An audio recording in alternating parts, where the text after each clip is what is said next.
I was there, in Dallas, on that day in 1963.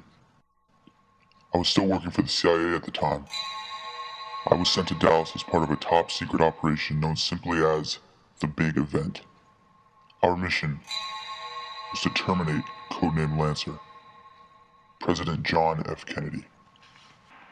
It all began in Cuba back in 1960. They had just had their revolution, and the communists under the leadership of Fidel Castro had taken control of the government. The CIA couldn't stand the thought of a communist stronghold 90 miles off the coast of Florida, so they devised a plan to overthrow Castro by means of a US-backed army of Cuban exiles in what will come to be known as the Bay of Pigs invasion.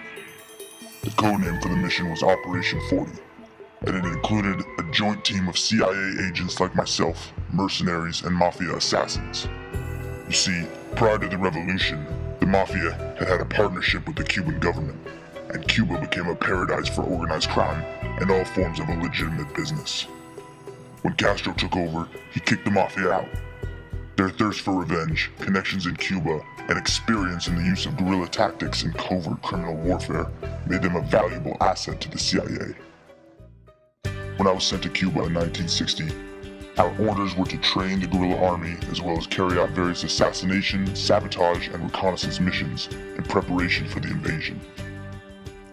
A year later, in April 1961, the Bay of Pigs made headlines all over the world. The invasion was a disaster. We were outnumbered, outgunned. We never stood a chance. We requested US air support, but Kennedy refused. He hung us out to dry. 3 days later, the battle was over. Castro was still in charge, and Kennedy was denying any involvement by the US. The Bay of Pigs was the beginning of the end for Kennedy. He had betrayed us, and the invasion's failure had given his administration a black eye it would never recover from. By that time, Kennedy had made many enemies both in the Mafia and the CIA. But when he began threatening to splinter the agency into 1,000 pieces and scatter them to the wind, they decided to kill him. It would be a small team, made up mostly of guys who'd been in Cuba. Frank Sturgis, Howard Hunt, myself, as well as a few Mafia assassins. They were the ones who brought in Oswald. He was a patsy from day one, a communist sympathizer who had been exiled to the Soviet Union. The Mafia told him we were a group of pro-Castro communists. He never knew any of our names, or who he was really working for. They finally arrested him in a movie theater. He pled innocence, but it didn't matter. They kept no records of other suspects, took no testimonies from witnesses. They even apprehended us at one point.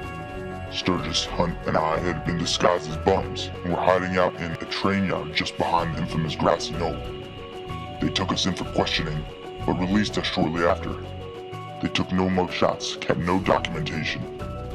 We had friends in high places in Dallas. Besides, Oswald made the perfect scapegoat, but he could never have shot Kennedy. Not with the piece of junk rifle he was using. Since the assassination, some of the best marksmen in the world had tried and failed to replicate what Oswald was accused of doing, and he barely qualified on the rifle range when he was in the Marines. But all anyone had to do was look at his history as a communist supporter, and his time in the Soviet Union, and they were sure he did it. The kid never stood a chance. When he finally started to suspect that he may have been part of something much bigger, they had him killed by Jack Ruby, a low-level mafia thug. We got away clean. Frank Sturgis and E. Howard Hunt stayed with the agency and were later arrested for their involvement with the Watergate break-in. On his deathbed, Hunt came forward about his involvement in the Kennedy assassination, but he was dismissed by most as a senile old man. I retired shortly after the assassination. I have never told anyone about what we did that day. Partially, I think, out of fear, but mostly out of guilt. No matter how many years pass, I have never forgotten that day, that moment, the pink mist.